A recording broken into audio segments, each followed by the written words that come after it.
ওই, তুই অন্য রুমে গিয়ে ঘুমা। আমি তোর সঙ্গে ঘুমাতে পারবো না। কেন আমি অন্য রুমে কেন ঘুমাবো? আমি বিয়ে করেছি তো বউকে সাথে নিয়ে এক বিছানায় ঘুমানোর জন্য। আমি তো আর আগলা রুমে ঘুমানোর জন্য বিয়ে করিনি। দেখ, তোর বকবক শোনার কোনো ইচ্ছে আমার নেই। তুই আমার সঙ্গে যেটা করেছিস সেটাই অনেক বেশি হয়ে গেছে। এখন আর দয়া করে আমাকে জ্বালাস না। তোমাকে আমি জ্বালাবো না এমনটা হতে পারে কি করে? তুমি আমার 10টা না, 5টা না, একটা মাত্র বউ। তোমার সঙ্গে আমি রোম্যান্স করব, তোমাকে ভালোবাসবো, দুষ্টু মিষ্টি ঝগড়া করব, আর এভাবেই কাটাবো আমাদের প্রতিটা দিন। দেখ, তোর এসব স্বপ্ন কোনোদিনও পূরণ হবে না। আমাকে নিয়ে ফালতু চিন্তা ভাবনা বন্ধ করে দিয়ে আমি এমনিতেও তোর সঙ্গে থাকবো না। 6টা মাস কোনোভাবে পার হতে দে, তারপর তোকে ডিভোর্স দিয়ে আমি আমার বয়ফ্রেন্ডের কাছে চলে যাব। দেখো, সেই সব চিন্তা করে কোনো লাভ হবে না, কারণ আমি তোমাকে কখনোই ডিভোর্স দেব না। তোমাকে আমি ভালোবেসে বিয়ে করেছি। সারা জীবন দুজন একসঙ্গে থাকার জন্য, তোমাকে নিয়ে সংসার করার জন্য। তোমাকে কেন আমি ডিভোর্স দিতে যাব বলো? কিন্তু আমি তোর সঙ্গে থাকবো না, কারণ তুই আমাকে ব্ল্যাকমেল করে বিয়ে করেছিস। আমি আজ বা কাল তোকে ডিভোর্স দিয়ে চলে যাব। তাছাড়া আমি অন্য একজনকে ভালোবাসি। অন্য একজনের ভালোবাসা মনে রেখে আমি তোর সঙ্গে সংসার করতে পারবো না। যাকে ভালোবাসো তাকে ভুলে যাও, এখন থেকে আমাকেই ভালোবাসতে শুরু করো। আমি তোমার স্বামী। আর হ্যাঁ, একটা কথা মনে রেখো, এখন থেকে কিন্তু তোমাকে আমার কথাতেই চলতে হবে এবং সব সময় আমার কথাই শুনতে হবে। এছাড়া কিন্তু তোমার সামনে আর কোনো পথ খোলা নেই। তুই যদি মনে মনে এইরকমটাই ভেবে থাকিস তাহলে তুই ভুল ভাবছিস। আমাকে তুই কখনো কন্ট্রোল করতে পারবি না। আমি আমার মতোই থাকতে পছন্দ করি, মুক্তা ও বিহঙ্গে উঠতে পছন্দ করি। সে তুমি আকাশে উড়ো আর ভাই কিছু করো না কেন, তোমাকে আমার সঙ্গেই থাকতে হবে এবং যাই কিছু করো আমাকে নিয়ে করতে হবে। তুমি আমাকে বাদ দিয়ে অন্য কোনো চিন্তা কখনোই করতে পারবে না। এটা তুমি তোমার মাথায় ভালোভাবে ঢুকিয়ে নাও। এই বলে আকাশ নীলার দিকে এগিয়ে আসতে থাকে। এটা দেখে নীলা বলতে থাকে, ওই কি রে, কি হলো? কি সমস্যা তোর? তুই আমার দিকে এইভাবে এগিয়ে আসছিস কেন? একদম আমার কাছে আসার চেষ্টা করবি না। সেটা বললে হয় নাকি? আজ আমাদের বাসর রাত, আর আজ আমি তোমাকে আদর করব না? তোর আদরের গুষ্টি ক্লাই, চুপচাপ আমার চোখের সামনে থেকে চলে যা। বললাম তো, তুই অন্য রুমে গিয়ে ঘুমা। আমার সঙ্গে বাড়াবাড়ি করিস না। এমন এক চটকনা দেব নিজের নাম পর্যন্ত ভুলে যাবি। আরে রাঙা পরি দুষ্টু বউটা আমার, তুমি এভাবে বলছো কেন? আমি তোমার জামাই লাগি, আর জামাইয়ের গায়ে কখনো হাত তুলতে হয় না, তাহলে আল্লাহ পাপ দেয়। এই কথাটা বলতে বলতে নীলার দিকে এগিয়ে আসতে থাকে আকাশ। আর আকাশের এভাবে ক্ষুধার্ত দৃষ্টি নিয়ে এগিয়ে আসতে দেখে নীলা বলতে থাকে, কি ব্যাপার? কি সমস্যা তোর? তুই এইভাবে আমার দিকে এগিয়ে আসছিস কেন? একদম ওইখানে দাঁড়িয়ে যা, বলে দিলাম। বললেই হলো। আজ আমি তোমার থেকে আমার ভালোবাসা আদায় করেই নেব। তুমি আমার বিয়ে করা বউ, তোমার উপর আমার সম্পূর্ণ অধিকার আছে, তাই তুমি যাই কিছু বলো না কেন আমি তোমার কোনো কথাই শুনবো না। দেখ আকাশ, একদম খারাপ হবে বলে দিচ্ছি, তুই একদম বেশি বাড়াবাড়ি করছিস, আর এর পরিণাম খুব খারাপ হবে। পরিণাম খারাপ হোক আর যত যাই কিছু হোক না কেন, তাতে আমার কোনো কিছুই যায় আসে না, কিন্তু আমি তোমাকে যেটা বলেছি সেটা করেই ছাড়বো। কারণ বাসর রাতে প্রত্যেকটা ছেলের স্বপ্নের রাত, এই রাতকে কেউ কখনোই নিজের হাতে নষ্ট করতে চাইবে না। আর তাহলে আমি কেন নিজের এই সুখময় রাতটাকে নষ্ট করব বলো? দেখ, তুই আমার সতীত্বে হাত দিতে পারিস না। আমি একজনকে ভালোবাসি আর তাকেই বিয়ে করব। সে ছাড়া আমার দেহ মন আমি অন্য কাউকে দিতে পারবো না। আর আজব তো, আমি আবার কখন তোমাকে দিতে বললাম? আমি নিজে আদায় করে নিতে জানি, তাই আমাকে কোনো কিছু বলতে হবে না। এই বলে আকাশ নীলার ঠোঁট দুটো নিজের দখলে নিয়ে নেয়, নীলাকে কোনো কথা বলার সুযোগ না দিয়ে। সে নীলার দুই ঠোঁটে ইচ্ছে মতো চুমু খেতে থাকে, আর এইদিকে নীলা তো গলা কাটা মুরগির মতো ছটফট করতে থাকে। সে আকাশের হাত থেকে নিজেকে ছাড়ানোর জন্য প্রাণপণ চেষ্টা করে, কিন্তু কোনোভাবেই সম্ভব হয়ে ওঠে না। এদিকে আকাশ দুটো ছেড়ে দিয়ে নীলার গলার নিচে দুই ঠোঁট ডুবিয়ে দেয় আর ইচ্ছে মতো চুমু আর কামড় দিতে থাকে। নীলা আকাশের এরকম পাগলের মতো কর্মকাণ্ড নিজেকে আর কোনোভাবেই ঠিক রাখতে পারছিল না। যদিও সে আকাশকে বারবার নিজের থেকে সরিয়ে দেওয়ার চেষ্টা করছিল, কিন্তু আকাশ বারবারই তার দিকে ফিরে আসছিল আর তার সারা শরীরে ভালোবাসার স্পর্শ দিতে লাগছিল। নীলার হাজারো চেষ্টা ব্যর্থ হয়ে গেল আকাশের শক্তির কাছে। অবশেষে এসব অত্যাচার সহ্য করতে না পেরে জ্ঞান হারায় নীলা। আর এদিকে আকাশে সেদিকে কোনো লক্ষ্য নেই, তার মতো তার কাজ চালিয়ে যাচ্ছে। নিজের মনস্কামনা পূর্ণ হওয়ার পর নীলাকে ছেড়ে দিয়ে বিছানায় শুয়ে ঘুমিয়ে পড়ে। এদিকে নীলার যখন জ্ঞান ফিরে আসে তখন প্রায় সকাল হয়ে এসেছে, বাইরের আলো ফুটে উঠেছে। নীলা জ্ঞান ফিরতেই বুঝতে পারল তার শরীরে কাপড় তো দূরের কথা, একটা সুতাও পর্যন্ত নেই। সে উঠে বসে নিজেকে ঢেকে নেওয়ার চেষ্টা করতে লাগলো, কিন্তু সেটা পারছিল না, কারণ তার সারা শরীর প্রচণ্ড ব্যথা করছিল, শরীর নাড়াতেই পারছিল না। এদিকে আকাশ তখন অঘরে ঘুমাচ্ছে আর এদিকে তার কোনো খেয়াল নেই। তখনই নীলা আকাশকে ডাকতে থাকে, ওই আকাশ, আকাশ, ঘুম থেকে ওঠ, আমার শরীরে কাপড় চোপড় কোথায় গেল? কাপড় চোপড় আর কোথায় থাকবে, খুঁজে দেখো আছে কোথাও।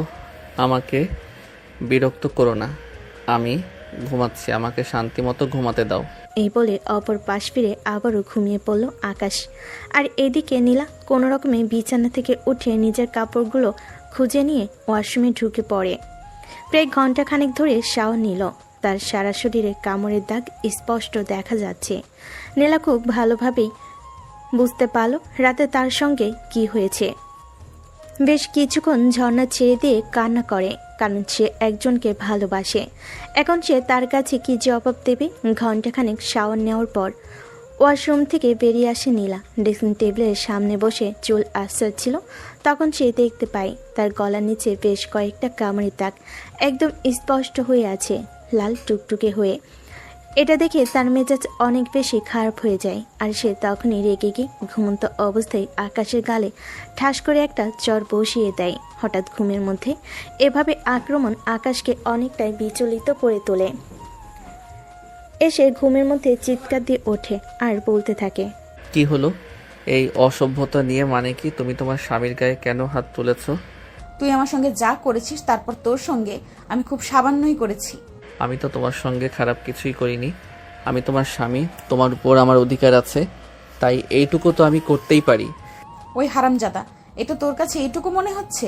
এই দেখ আমার গলার নিচে তুই কি করেছিস। এই বলেই নীলা গলার কাছে চুলগুলো সরিয়ে আকাশকে কামড়ের দাগগুলো দেখাতে লাগে। আকাশ তো তখন মুচকি মুচকি হাসতে থাকে। এটা দেখে তো নীলা আরো বেশি রেগে যায় আর বলতে থাকে, এই কি সমস্যা তোর? একে তো এত বড় একটা কাজ করেছিস, তার উপর আবার এইভাবে হাসছিস। আমি তোকে মেরে তক্তা বানিয়ে দিব। এতে লাভের লাভ কিছুই হবে না, বরঞ্চ তোমারই ক্ষতি হবে, অল্প বয়সে বিধবা হবে। হলে হব, তাতে আমার কিছু যায় আসে না, কিন্তু তোকে আমি শায়েস্তা করে দেব। তুই এখনো আমাকে চিনতে পারিসনি। কি ভেবেছিস চাপে পড়ে তোকে বিয়ে করেছি বলেই আমি সবকিছু মেনে নেব? কখনোই না।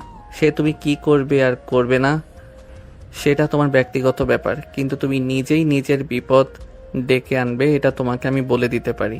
এই বলে একটা শয়তানি মার্কা হাসি দিয়ে বিছানা থেকে নেমে যাচ্ছিল আকাশ। তখনই নীলা বলতে থাকে, আমি তোর কথার আগাগোড়া কিছুই বুঝতে পারলাম না। তুই মরলে তাতে তো আমার কোনো ক্ষতি হবে না, কিন্তু তুই এই কথাটা কেন বলছিস যে নিজের বিপদ নিজে ডেকে আনবো? তখনই আকাশ ড্রেসিং টেবিলের উপর থেকে নিজের মোবাইলটা নিয়ে ছোট্ট একটা ভিডিও ক্লিপ নীলাকে দেখালো আর তারপর বলতে লাগলো, কাল রাতে তোমার সঙ্গে যা যা করেছি সবকিছুর ভিডিও ক্লিপ এটাতে রয়ে গেছে। যদি তুমি আমার সঙ্গে উল্টাপাল্টা কিছু করার চিন্তা করো তাহলে এই ভিডিও ভাইরাল করে দেব। কথাটা শোনা মাত্রই নীলার পায়ের নিচ থেকে মাটি একদম সরে গেল। সে ভাবতে পারছে না আকাশ এরকমটা কি করে করতে পারলো। আকাশ মানুষকে ব্ল্যাকমেল করতে পারে, এটা নীলা জানতো, কিন্তু এভাবে একটা মেয়ের সম্মান নিয়ে খেলা করবে এটা তো নীলা কখনোই ভাবিনি। নীলা একদম কান্না করে দিল আর তারপর আকাশকে বলতে লাগলো, দেখ তুই আমার সঙ্গে যা করেছিস তাই একদমই খারাপ কাজ করেছিস। এখন আর আমার সঙ্গে এমন কিছু করিস না। যা, আমার বেঁচে থাকার ইচ্ছেটাকেই গুছিয়ে দেবে। তোমাকে কখনোই আমার জন্য মরতে হবে না, তবে বাঁচতে হবে জন্ম থেকে জন্মান্তর, কারণ আমি তোমায় প্রচণ্ড ভালোবাসি। আমার পরে তুমি অন্য কাউকে ভালোবাসো, এটা আমি কখনোই চাই না। তুই আমাকে কতটা ভালোবাসিস সেটা তো এখন আমি হাড়ে হাড়ে টের পাচ্ছি। তুই যদি আমাকে ভালোবাসতি তাহলে আমার এমন একটা ভিডিও ক্লিপ তোর ফোনে রাখতে পারতি না। এটা তোমাকে আমার করে রাখার হাতিয়ার। যে কোনোভাবে তোমাকে বিয়ে তো করেছি, কিন্তু তুমি যে কোনো সময় আমাকে ডিভোর্স দিয়ে চলে যেতে পারো, এটা আমি খুব ভালো করেই জানি। তাই আমি এই কাজটা করেছি যাতে তুমি আমার সঙ্গে থেকে যেতে বাধ্য হও।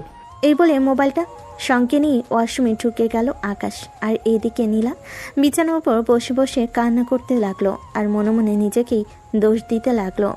কেন যে এত মানবতা দেখাতে গিয়ে এই ছেলেটাকে বিয়ে করেছিলাম, আমি তো সেটাই বুঝতে পারছি না। এখন মনে হচ্ছে নিজের পায়ে নিজেই কুড়াল মেরেছি। তখন চাইছে তাই হতো, এই ছেলে মরে গেলে মরে যেত, কিন্তু এখন তো মহা ঝামেলায় পড়ে যেতে হলো। কি ভিউয়ার্স, আপনারা কোনো কিছু বুঝতে পারছেন না তো? আমি জানি আপনারা গল্পের আগাগোড়া কোনো কিছুই বুঝতে পারছেন না। তো ভিউয়ার্স, চলুন অতীতের ছোট্ট একটা ঘটনা আপনাদের সাথে শেয়ার করি আর সম্পূর্ণ গল্পটা আপনাদেরকে বুঝিয়ে বলি। আমাদের গল্পের নায়িকা নীলা সেই বছর অনার্স 2য় বর্ষের ছাত্রী।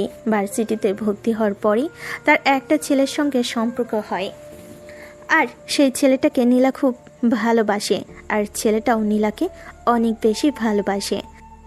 ছেলেটা এই বছর ফাইনাল ইয়ারে পড়াশোনা করে। পড়াশোনা শেষ করার পর কোনো একটা চাকরি বাকরি নিবে, আর তারপরেই নীলাকে বউ সাজিয়ে নিজের বাড়িতে নিয়ে যাবে।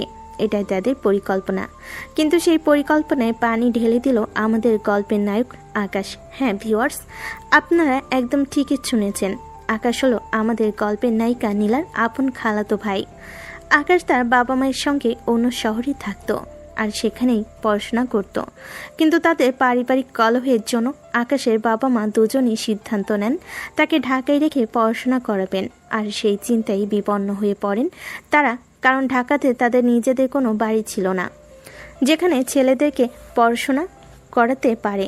আর এইদিকে তখনই আকাশের এমন মনে পড়ে তার বড় বোনের বাসা তো ঢাকাতেই, তাই তিনি নিজের বোনের সঙ্গে যোগাযোগ করেন।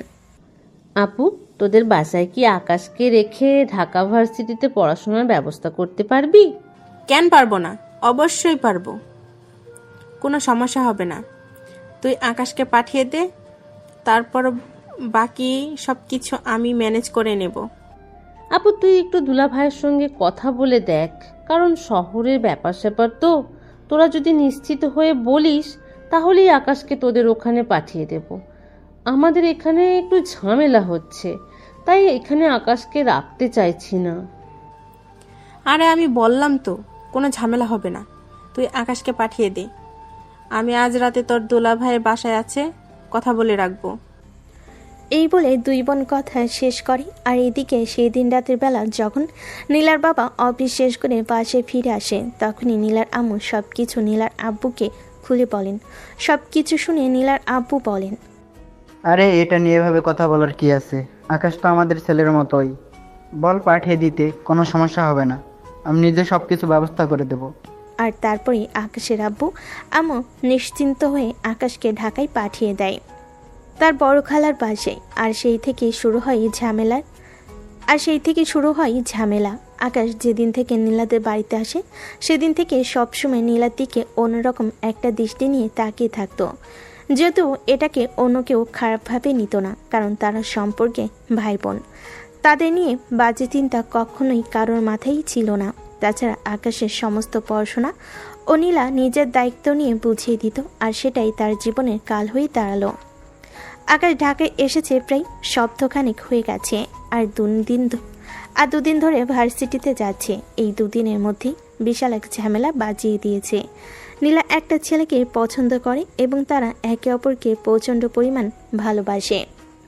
যদিও নীলা এই ব্যাপারটা আকাশের সামনে আনতে চাইলে, কিন্তু সেদিন ভার্সিটি ছুটি হওয়ার পর যখন নীলা আর তার বয়ফ্রেন্ড হাত ধরাধরি করে ভার্সিটি ক্যাম্পাসের দিকে এগোচ্ছিল, তখনই সেটা আকাশের চোখে পড়ে যায়।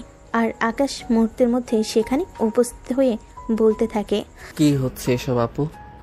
দেখ, যেখানে তুই নিজের চোখে দেখতেই পাচ্ছিস কি হচ্ছে না হচ্ছে সেখানে আবার নতুন করে জিজ্ঞাসা করছিস কেন? তুই তো ছোট বাচ্চা নয়, সেটাই তোকে সবকিছু বুঝিয়ে দিতে হবে। আপু, এটা কিন্তু একদম ঠিক হচ্ছে না। আমি খালামণি আর খালুর কাছে সব কিছু বলে দেব। দেখ ভাই, ভুলেও এরকম কিছু করিস না, কারণ তুই আমার আব্বু আম্মুর সম্পর্কে খুব ভালো করেই জানিস।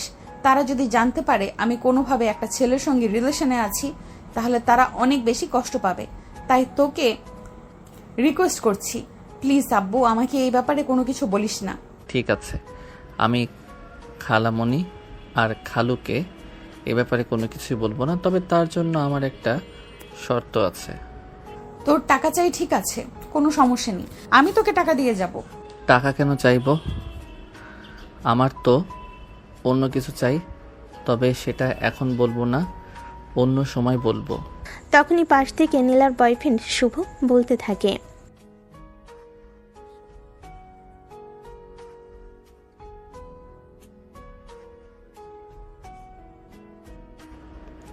হ্যাঁ দুলা ভাই, আপনি একদম ঠিক করতে পেরেছেন। আমি কি আমার বোনের কাছে এমন কিছু চাইতে পারি যেটা আমার বোন আমাকে দিতে পারবে না?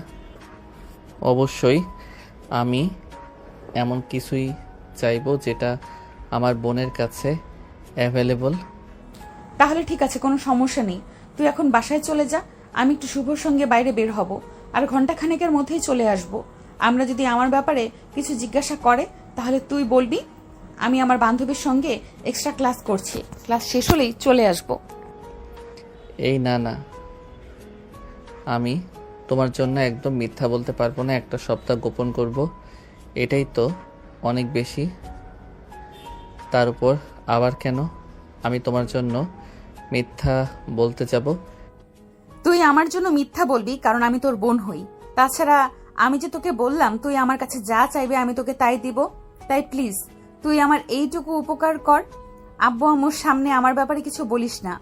ঠিক আছে, কোনো সমস্যা নেই, তুমি যেমনটা চাইবে তেমনটাই হবে। তবে আমি তোমার কাছে যা চাইবো তোমাকে কিন্তু তাই দিতে হবে। তখন কিন্তু আবার তুমি আমাকে না বলতে পারবে না, তাহলে কিন্তু খুব খারাপ কিছু হয়ে যাবে। এটা আমি তোমাকে বলে দিচ্ছি।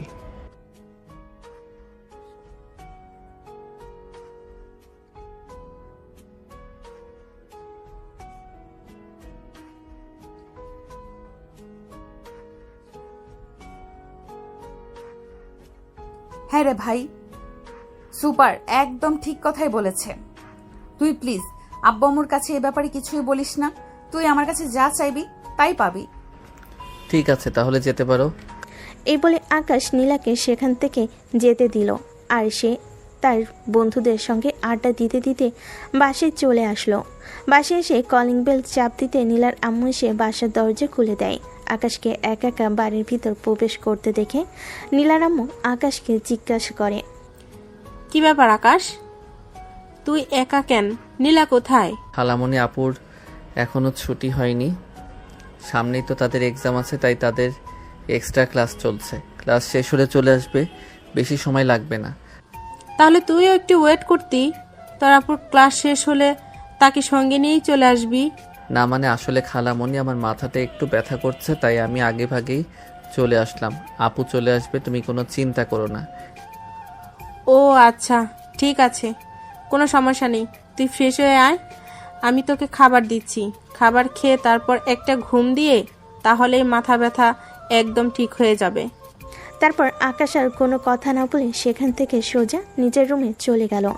কিছুক্ষণের মধ্যে ফ্রেশ হয়ে খাবার খেয়ে ঘুমিয়ে পড়ল। এদিকে নীলা তার বয়ফ্রেন্ডের সঙ্গে রেস্টুরেন্টে বসেছে, দুজনে দুজনার হাতে হাত রেখে গল্প করছে। তখনই সেখানে নীলার একজন বান্ধবী চলে আসে। কি রে, কি ব্যাপার দোস্ত?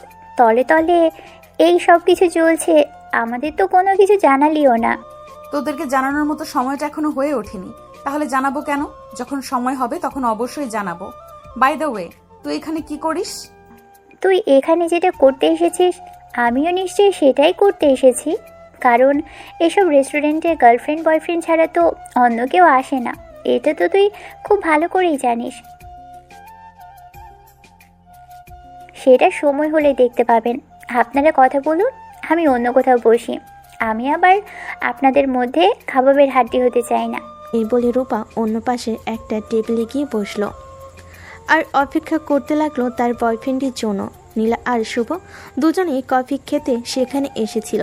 কফি খাওয়া শেষ হলে রেস্টুরেন্টের বিল মিটিয়ে দুজনেই এখান থেকে বেরিয়ে পড়লো। তখনই নীলা বলতে লাগলো, জানি না আজ বাসায় যাওয়ার পর কি হবে, কারণ আমার খালাতো ভাই এটা যে ফাজিলের হাড্ডি না জানি কি জিনিস আবদার করে বসে।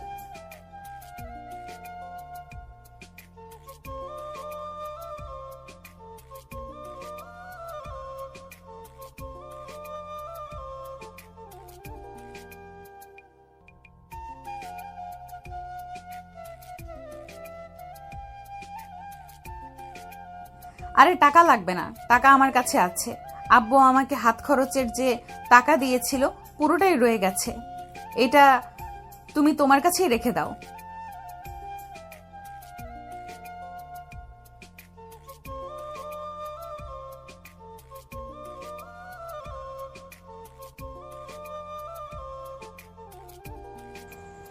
এই বলে নীলার হাতে টাকাটা গুজে দিল শুভ আর নীলাকে একটা রিকশায় উঠিয়ে দিয়ে নিজে বাসায় চলে গেল।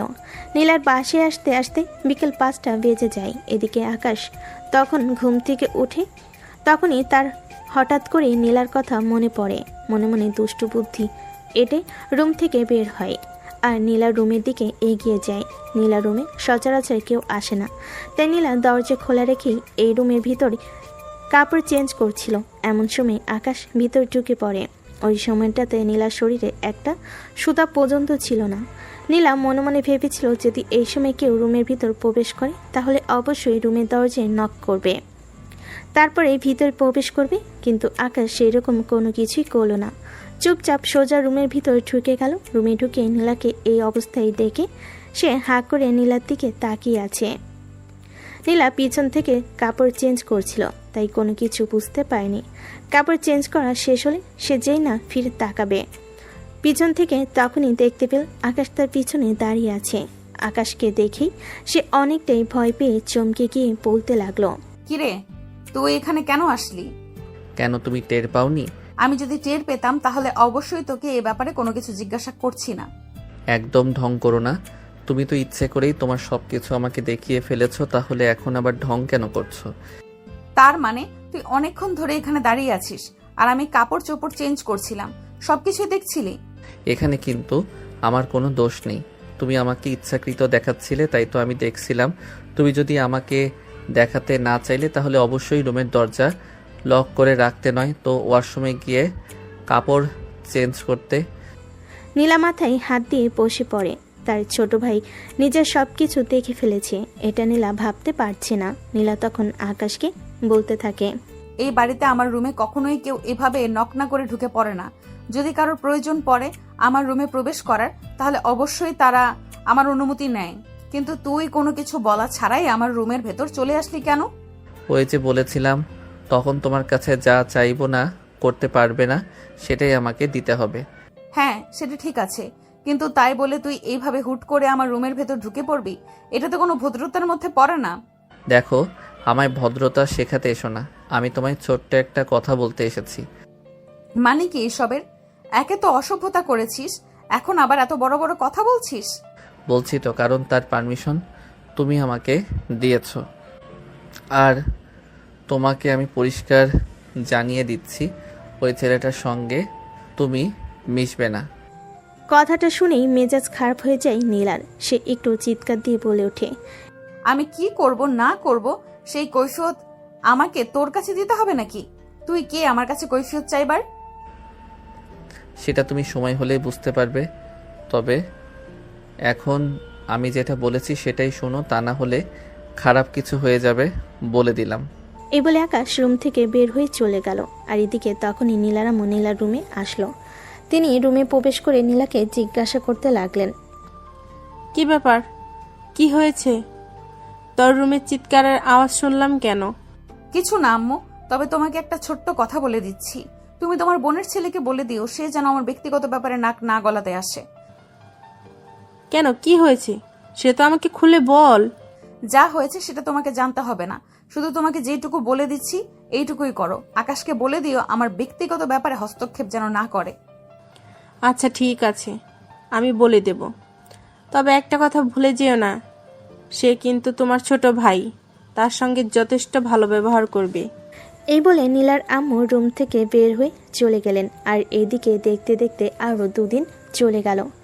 2 দিন নীলার একটু শরীর খারাপ ছিল, তাই সে আর ভার্সিটিতে যায়নি। 3য় দিন ভার্সিটিতে প্রবেশ করা মাত্রই নীলার বয়ফ্রেন্ডের সময় এসে নীলাকে জড়িয়ে ধরে।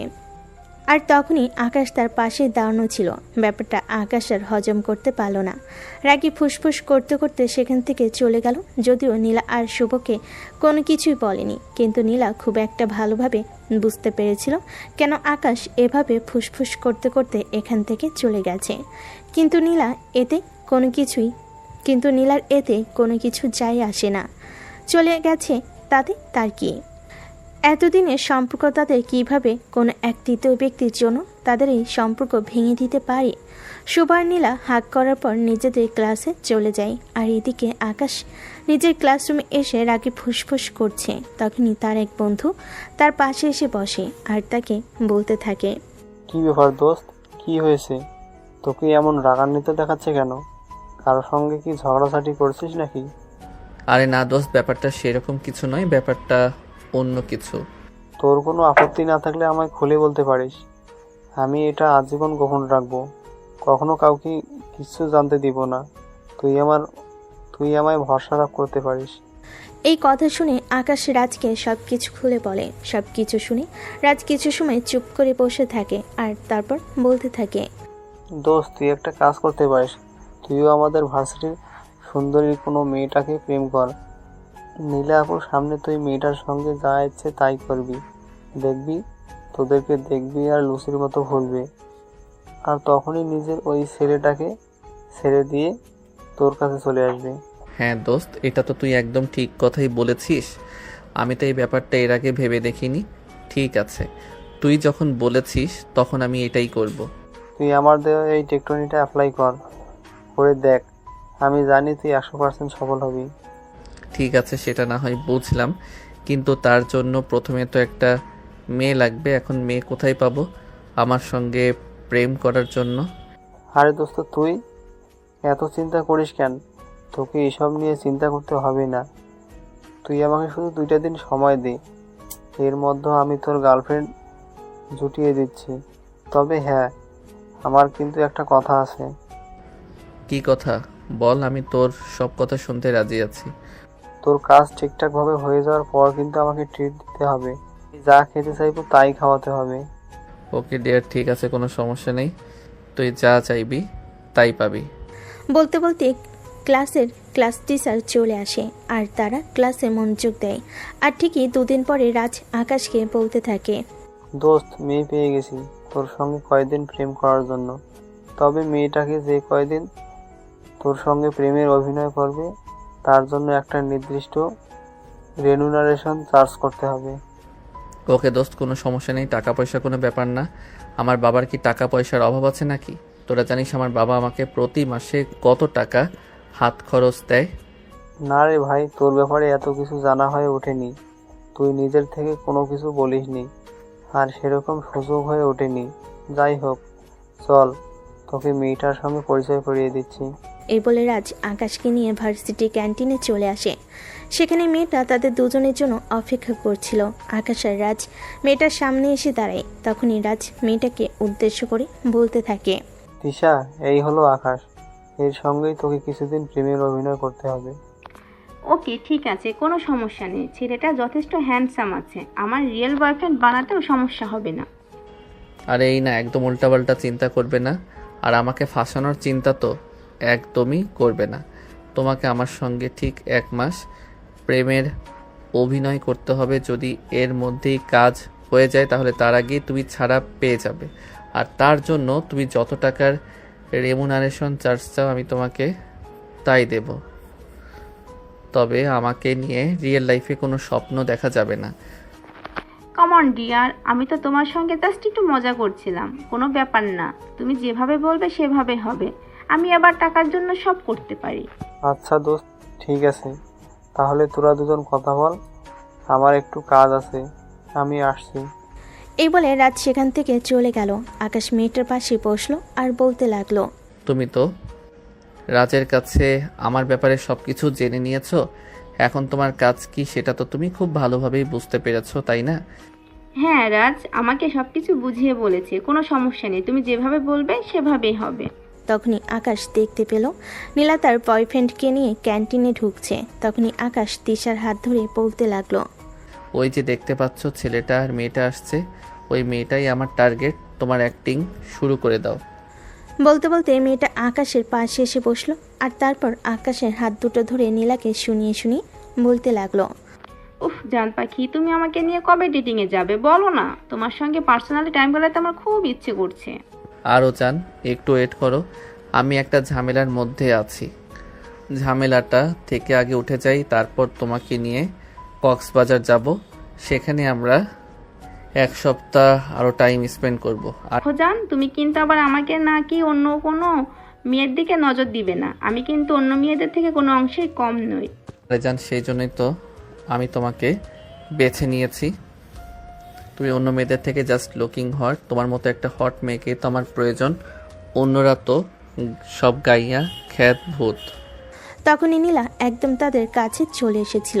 নীলা এই কথাগুলো শুনে মাত্রই আকাশের সামনে এসে দাঁড়ায়। আকাশের কান মলে দিয়ে বলতে থাকে, কি বললি তুই? তোর এত বড় সাহস! এই তো কয়েকদিন হলো ভার্সিটিতে ভর্তি হয়েছিস, আর এখনই এসব আকাম কুকাম শুরু করে দিয়েছিস। দেখো, একদম ভালো হচ্ছে না বলে দিলাম। আমার গার্লফ্রেন্ডের সঙ্গে আমি যাই, যে তাই করব, তাতে তোমার কি সমস্যা? তুমি যদি তোমার বয়ফ্রেন্ডের সঙ্গে সময় কাটাতে পারো, তাহলে আমি কেন আমার গার্লফ্রেন্ডের সঙ্গে সময় কাটাতে পারি না? দেখ, আমাদের সময় কাটানো আর তোদের সময় কাটানোর মধ্যে আকাশ পাতাল তফাৎ। এটা তুই খুব ভালো করে জানিস। আমরা দিনের বেলায় কোনো রেস্টুরেন্টে বা পার্কে বসে সময় কাটাই, আর তোরা কি বলছিস সেটা কিন্তু তোরা খুব ভালো করেই জানিস। দেখো, আমরা কি করব না করব সেটা আমাদের ব্যক্তিগত ব্যাপার। তোমার নাক গলানোর কোনো কারণ নেই, আমাদের যা ইচ্ছে হবে আমরা তাই করব। ও আচ্ছা, এই ব্যাপার। এতক্ষণে আমি বুঝতে পেরেছি তোকে কেন খালামণি আমাদের বাসায় পাঠিয়ে দিয়েছে। নিশ্চয়ই বাড়িতে এমন কোনো আকাম কুকাম করে যে কারণে তোর জন্য তাদের সমাজে মুখ দেখাতে অসুবিধা হচ্ছিল, যাতে তারা কিছুদিন শান্তিতে থাকতে পারে, সেই জন্যই তোকে এখানে পাঠিয়ে দিয়েছে। দেখো, একদম উল্টাপাল্টা কথা বলার চেষ্টাও করবে না। আমার মা বাবা আমাকে এসবের জন্য এখানে পাঠায়নি, সেটা তুমিও খুব ভালো করেই জানো। হ্যাঁ, সেটা তো এখন নিজের চোখের সামনেই দেখতে পাচ্ছি।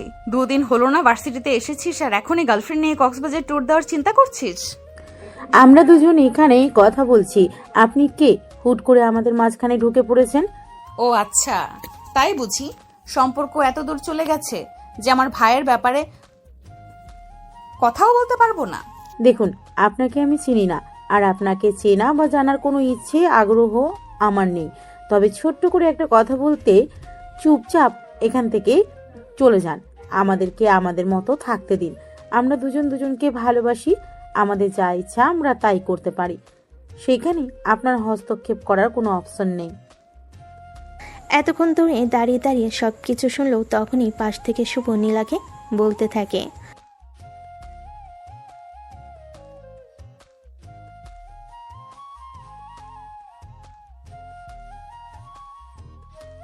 তুমি ওদের পক্ষ নিয়ে কথা বলছো? ওরা কি বলছে তুমি শুনতে পেয়েছো?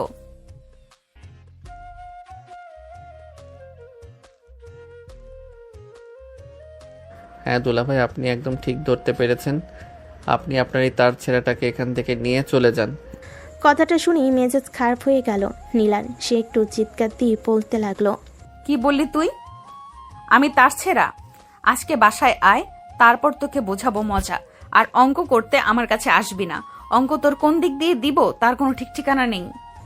বলে দাঁত কিরমির করতে করতে ক্যান্টিন থেকে বয়ফ্রেন্ডকে নিয়ে বের হয়ে গেল নীলা। এদিকে আকাশ আর তিশা দুজনেই হাসতে হাসতে শেষ।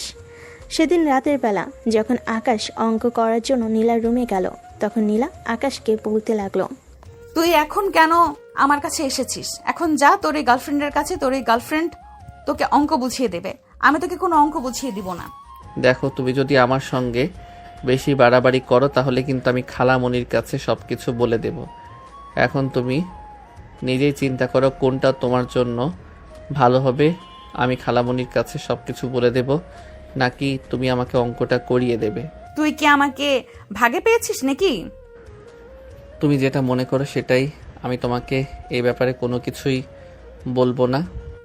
প্রেম তো আর আমি একা একা করেছি না, প্রেম তো তুইও করেছিস, তাহলে আমাকে কেন এভাবে বলছিস?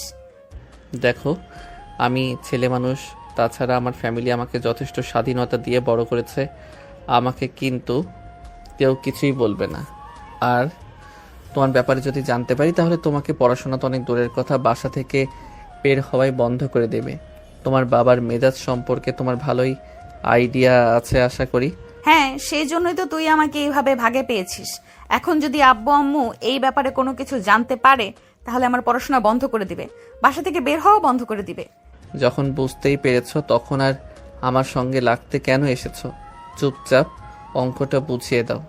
নীলা আর তখন কোনো কথা বলার সাহস পেল না। চুপচাপ আকাশকে অঙ্কটা বুঝিয়ে দিতে লাগলো। আর এভাবেই কাটতে লাগলো দিন। হঠাৎ একদিন সন্ধ্যার দিকে আকাশ নীলার রুমে এসেছে অঙ্ক করতে। নীলা তখন ঘুমাচ্ছিল, তার শরীরটা ভালো লাগছিল না। ফ্যানের বাতাসে নীলার শরীরের উপর থেকে ওড়নাটা উড়ে একটু সাইডে পড়েছিল। আকাশ তখনই দেখতে পেল ঘুমের মধ্যে নীলার বুক নিঃশ্বাসের তালে তালে ওঠানামা করছে। এটা দেখে বেশ কিছুক্ষণ নীলার দিকে হাঁ করে তাকিয়ে রইল আকাশ। তার ইচ্ছে করছিল নীলার কাছে গিয়ে একটু ভালোবাসার স্পর্শ দিতে, কিন্তু সে আর সেটা করতে পারল না। যদি নীলা ঘুম থেকে জেগে ওঠে কিংবা যদি কেউ এই রুমে চলে আসে তাহলে কি হবে? প্রায় আধা ঘন্টা ধরে সেখানে দাঁড়িয়ে থেকে এভাবে নীলার বুকের ওঠানামা লক্ষ্য করছিল। হঠাৎ করে নীলার ঘুমটা ভেঙে যায়। নীলা ঘুম থেকে উঠেই আকাশকে এভাবে তার দিকে তাকিয়ে থাকতে দেখে বলতে থাকে, কিরে, তুই কখন আসলি আমার রুমে? আর এইভাবে আমার দিকে তাকিয়েছিস কেন? আমি তো অনেকক্ষণ হলো এখানে এসেছি, দেখলাম তুমি ঘুমাচ্ছ, তাই তোমার দিকে এভাবে তাকিয়েছিলাম। জানো আপু, তোমার বুকের ওই দুটো যখন তোমার নিঃশ্বাসের তালে তালে ওঠানামা করছিল, আমার হৃদয়ে তখন রক্তক্ষরণ হচ্ছিল। ইচ্ছে করছিল ওই দুটিতেই খুব ইচ্ছে মতো আদর করে দেই।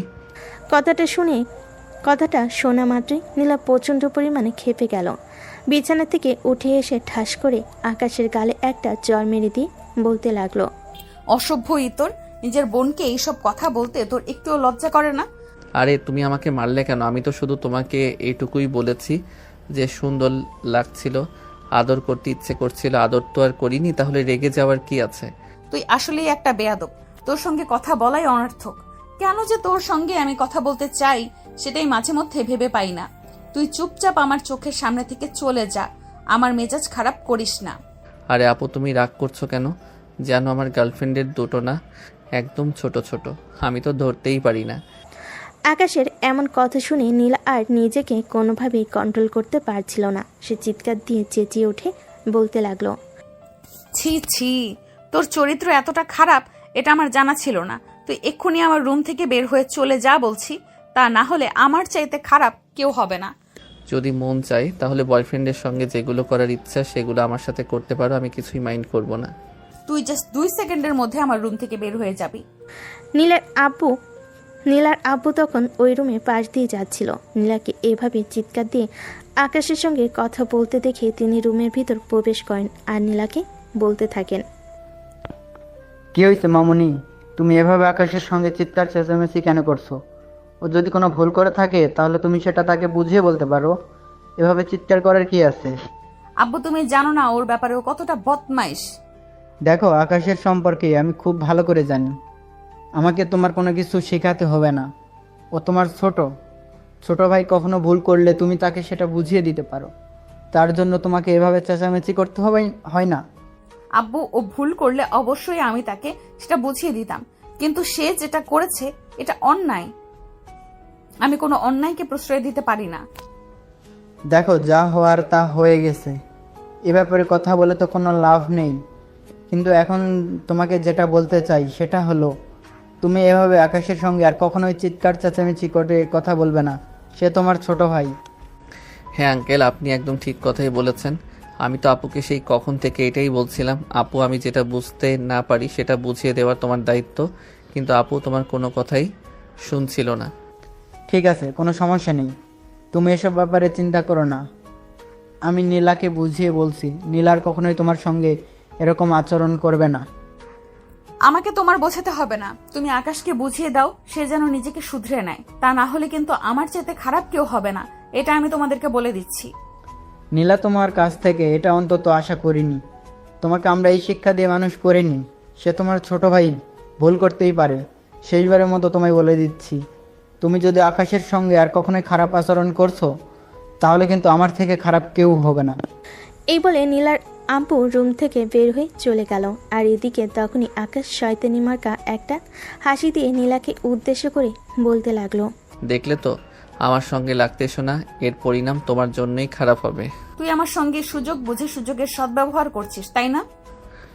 ধরে নাও এটাই কারণ।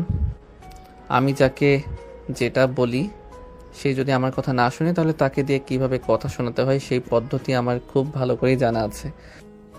এটা কিন্তু একটু বেশি হয়ে যাচ্ছে, ভেবে দেখ। এটা করা কিন্তু একদম ঠিক হচ্ছে না। কোনটা ঠিক আর কোনটা বলছে এই সব কিছু চিন্তা করার সময় আমার কাছে নেই।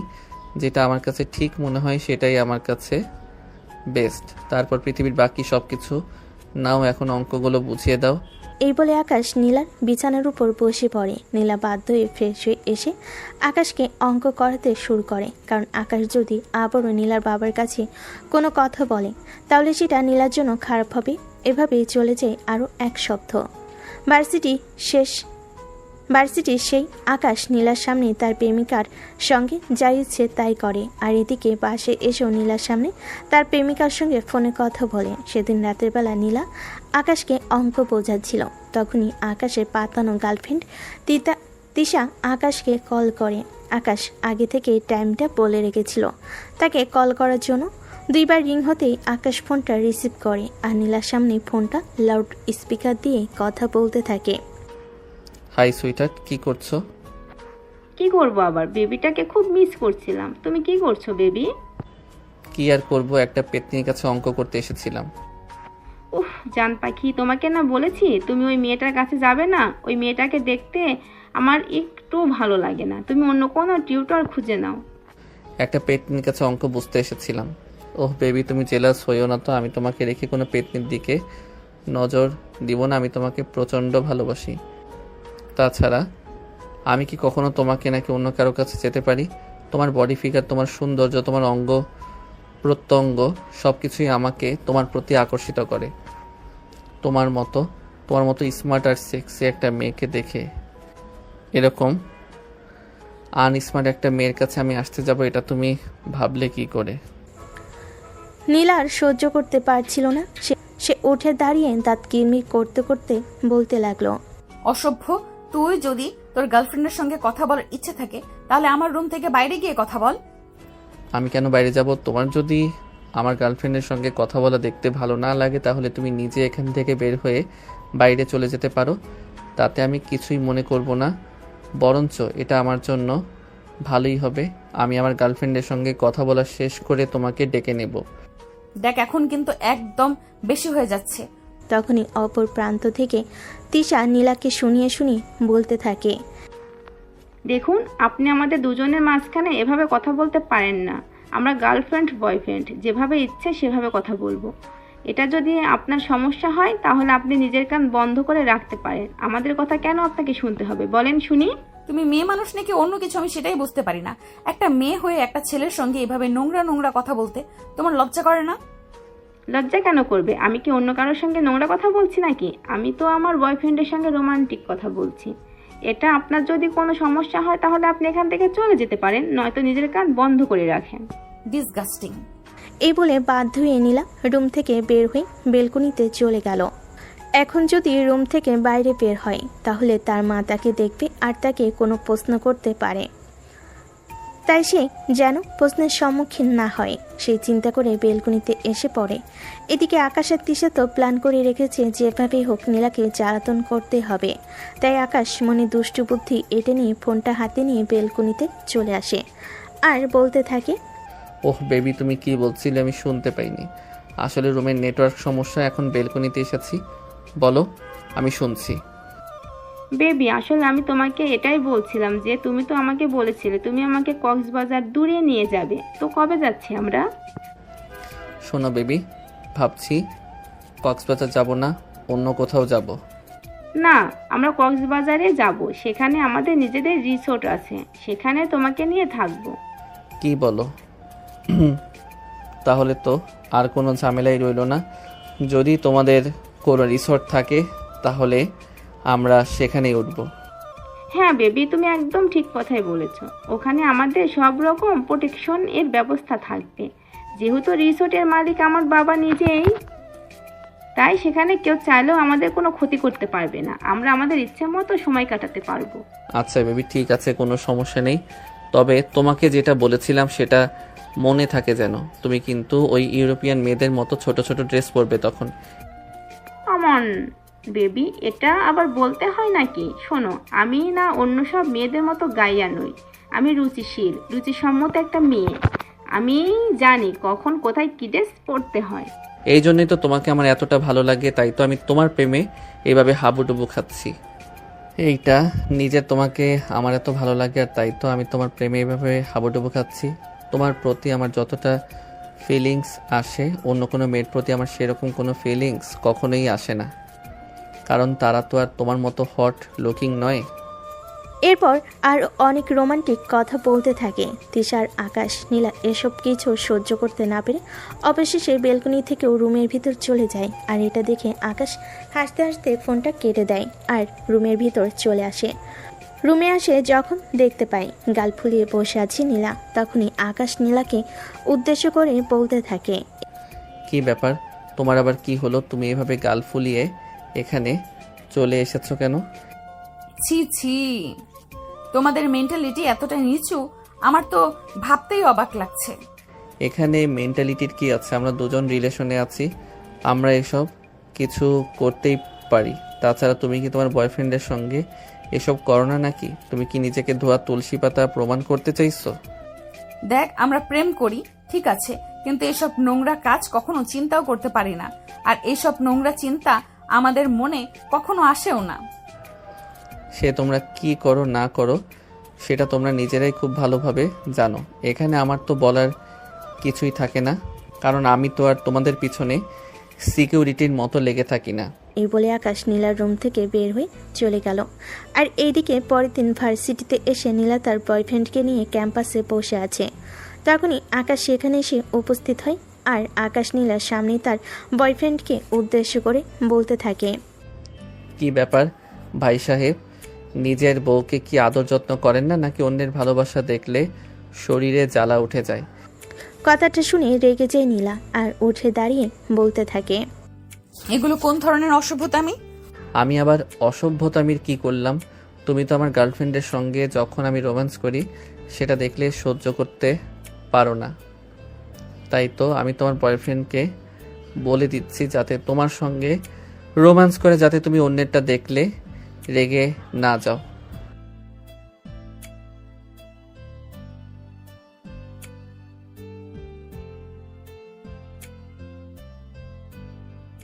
দেখেন ভাই দেখেন, এত সাধু সাজার কিছু নেই। ছেলেদেরকে আমি খুব ভালো করে চিনি, তাই আপনাকে বলে দিচ্ছি সুযোগটাকে কাজে লাগান। নিজের হবু বউকে সময় দিন, যাতে অন্যের ভালোবাসা দেখলে তার গায়ে জ্বালা না ধরে যায়। সে আপনাদের ব্যাপার, আপনারা বুঝুন আর যাই করুন, তবে আপনার গার্লফ্রেন্ড যেন আর কখনোই আমার ব্যক্তিগত ব্যাপারে হস্তক্ষেপ করতে না আসে। আর আমি যখন আমার গার্লফ্রেন্ডের সঙ্গে কথা বলি, রোম্যান্স করি, তখন যেন আমাদের মধ্যে বাধা হয়ে না দাঁড়ায়। এই বলে আকাশ সেখান থেকে চলে যায়। আর এইদিকে নীলা রাগে ফুসফুস করতে থাকে। শুভ তখনই তাকে বলতে লাগলো,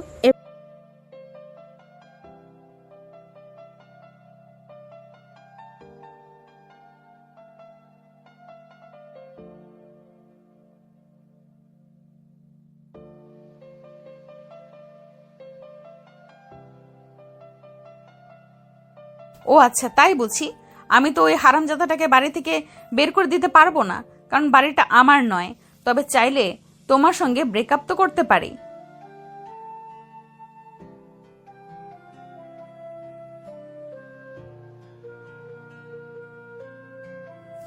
হ্যাঁ, তুমি একদম ঠিক কথাই শুনেছ। আমি এটাই করব, কারণ তুমি এটারই যোগ্য। যেখানে তুমি আমাকে বুঝবে না আমি কি চাই, আমি কিভাবে চলতে চাই সেটা তুমি বুঝবে না, সেখানে তোমার সাথে আর ভালো কিছু তো করা আর করতে পারবো না।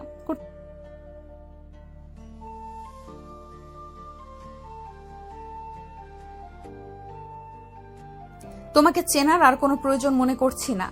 আজ থেকে তুমি আমার সঙ্গে যোগাযোগ করার কোনো চেষ্টা করবে না। তোমার আর আমার সম্পর্ক এখানেই শেষ। ভালো থেকো, আল্লাহ হাফেজ। এরপর শুভ নীলাকে আর কিছু বলতে চাইলেও নীলা শুভর আর কোনো কথা শুনল না। চুপচাপ সেখান থেকে উঠে চলে আসলো। আর এদিকে দূরে দাঁড়িয়ে এই সমস্ত ঘটনা পর্যবেক্ষণ করছিল আকাশ, আর মনে মনে এমন কিছু একটা অপেক্ষা করছিল যেটা নীলাকে শুভর কাছ থেকে ফিরিয়ে নিয়ে আসবে এবং তার জন্য প্লাস পয়েন্ট হয়ে দাঁড়াবে। শুধু এই খুশির সংবাদটা তার বন্ধুকে দিতে এক মুহূর্ত দেরি করল না। দৌড়ে ক্লাসরুমে চলে গেল আর তার বন্ধুকে সবকিছু খুলে বলল। তখনই তার বন্ধু বলতে লাগলো, এটা তো খুবই ভালো খবর। এবার কিন্তু তোকে খুব মারতে হবে, বুঝে শুনে পা ফেলতে হবে। হ্যাঁ, সেটা তো আমি খুব ভালো করেই জানি আর খুব ভালোভাবেই বুঝতে পারছি, কিন্তু কিভাবে কি করব সেটাই বুঝতে পারছি না। ফ্যামিলি এডিটিংয়ের ব্যবস্থা কর। সবাই মিলে কোথাও ঘুরতে যাওয়া, সেখানে গিয়ে তুই ইচ্ছাকৃত কোনো একটা অ্যাক্সিডেন্ট ঘটাতে পারবি আর নিজের উপর একটু রিস্ক নিতে পারবি। তাহলে দেখবি তোর কাজটা সহজ হয়ে যাবে।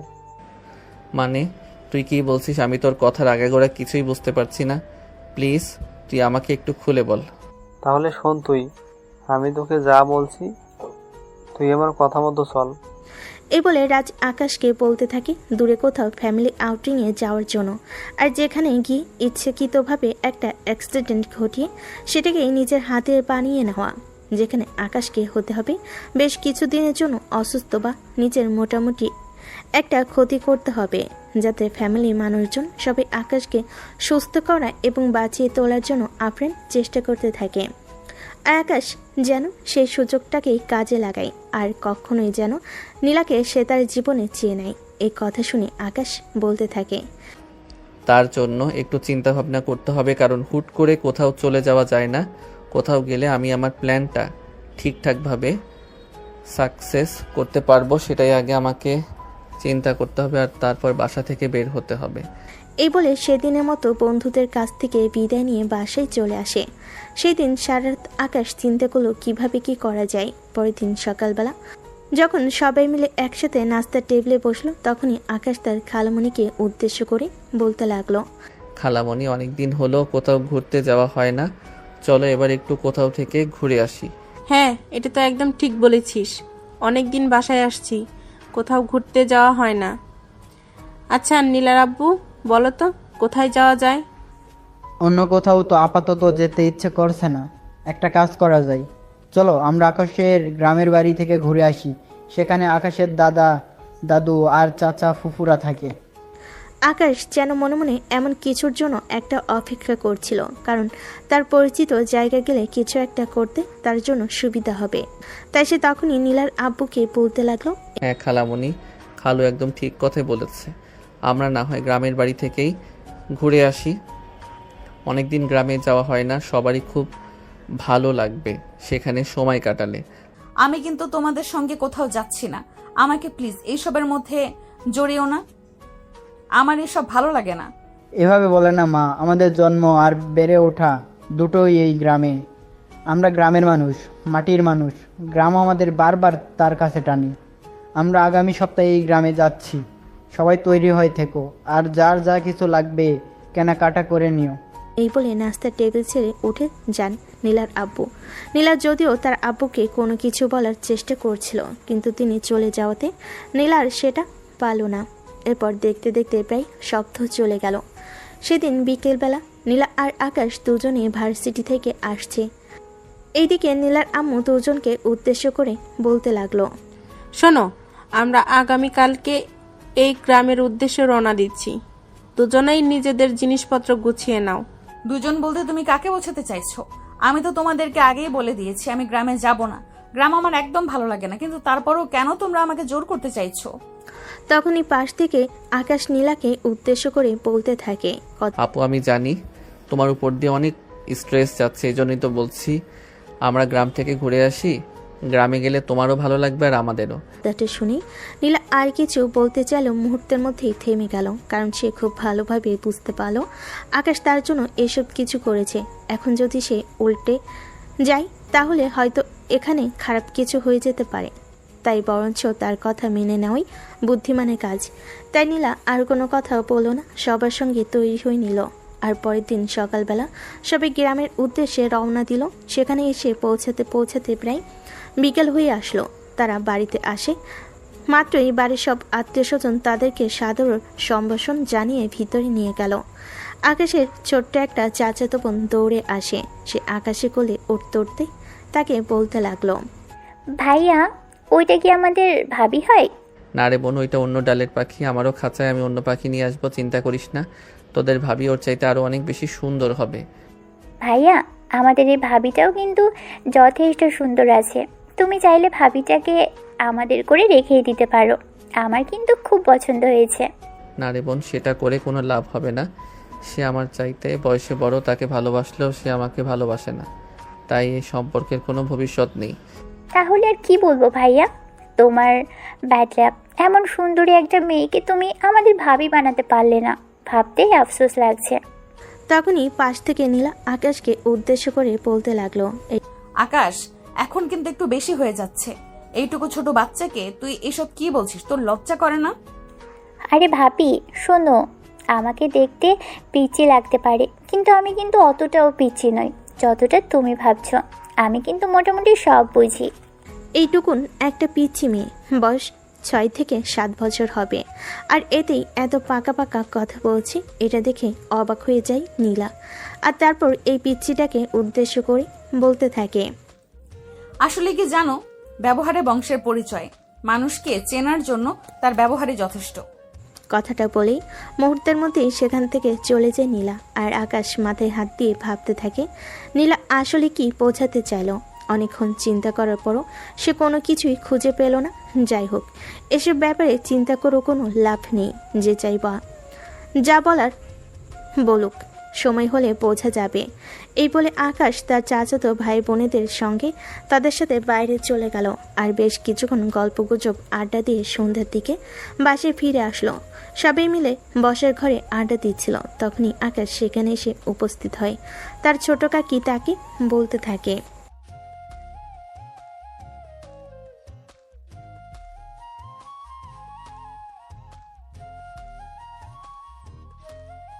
সে আর আশা করে লাভ নেই ছোট কাকি।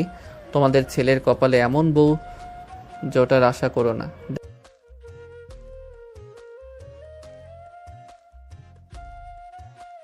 দেখো, এত সবকিছু তোমরা বুঝবে না, আর তোমাদেরকে বোঝানোর কোনো ইচ্ছা আমার নেই। তবে যে জিনিসটা আমার নয়, আমার হবে না, সেই জিনিসটার প্রতি কোনো আকাঙ্ক্ষা আমার নেই। তোমরা গল্প করো, আমি আসছি। এই বলে আকাশ আর কাউকে কথা বলার সুযোগ না দিয়ে সোজা রুমের ভিতরে চলে আসে। এদিকে নীলাও সেখান থেকে উঠে আকাশের পিছন পিছন চলে আসে। আকাশ যখন রুমের ভিতর একা একা বসেছিল, তখনই নীলা সেই রুমে প্রবেশ করে আর আকাশকে বলতে থাকে, আচ্ছা, তোর সমস্যাটা কি বলতো শুনি? আমি তো কিছুই বুঝতে পারছি না। তুই সব সময় এভাবে আমাকে ঠেস দিয়ে কথা বলিস কেন? তোমাকে ঠেস দিয়ে কথা বলার কোনো ইচ্ছে আমার নেই। আর হ্যাঁ, তোমাকে আমি ছোট্ট করে বলে দিচ্ছি, আমার ফ্যামিলির মানুষের সামনে অতটাও ভালো সাজতে যেও না যতটা তুমি নাও। এই কথাটা শুনে নীলা কিছুটা রেগে যায় আর বলতে থাকে, তুই নিজেকে কি মনে করিস? আমি তোর পেছনে পড়ে আছি? তোকে বিয়ে করার জন্য পাগল হয়ে আছি? তোর ফ্যামিলির মানুষদের আমার ইমপ্রেস করতে হবে? আমার বই গেছে তোর ফ্যামিলির মানুষদেরকে ইমপ্রেস করতে। এই বলে রাগে ফুসফুস করতে করতে সেখান থেকে চলে যায় নীলা। আর এদিকে আকাশ তখনই তার বন্ধু রাজকে ফোন দিল। রাজের সঙ্গে বেশ কিছু সময় কথা বলল, আর তারপর তারা দুজন মিলে পরিকল্পনা করতে লাগলো পরবর্তী জালটা কিভাবে পাতা যায়, যাতে জালের ভিতর পাখিটা ধরা পড়ে। তখন রাজ আকাশকে বলতে থাকে, তোদের বাড়ির আশেপাশে কোথাও খরস্রোতা নদী আছে? হ্যাঁ, আমাদের গ্রামের পাশেই একটা খরস্রোতা নদী আছে, যেটা সারা বছর বয়ে চলে। তাছাড়া এখন তো বর্ষার সিজন, এখন নদীতে পানি টইটম্বুর। শোন, আমি তোকে কিছু কথা বলি। তুই আমার সেই কথা অনুযায়ী কাজ কর। রাস্তার পরিকল্পনা আকাশকে বলল এবং আকাশও বুঝতে পারল এটাই বেস্ট পরিকল্পনা। তাই সে পরের দিন পরিকল্পনা অনুযায়ী নীলাকে নিয়ে বাড়ি থেকে বের হলো। যদিও নীলা তার সাথে যেতে চাইছিল না, সে একরকম জোর করে তার সঙ্গে নিয়ে যায়। তার পরিকল্পনা মাফিক ওই নদীর তীরে চলে যায়। নদীটা দেখে নীলার বেশ ভালো লাগে।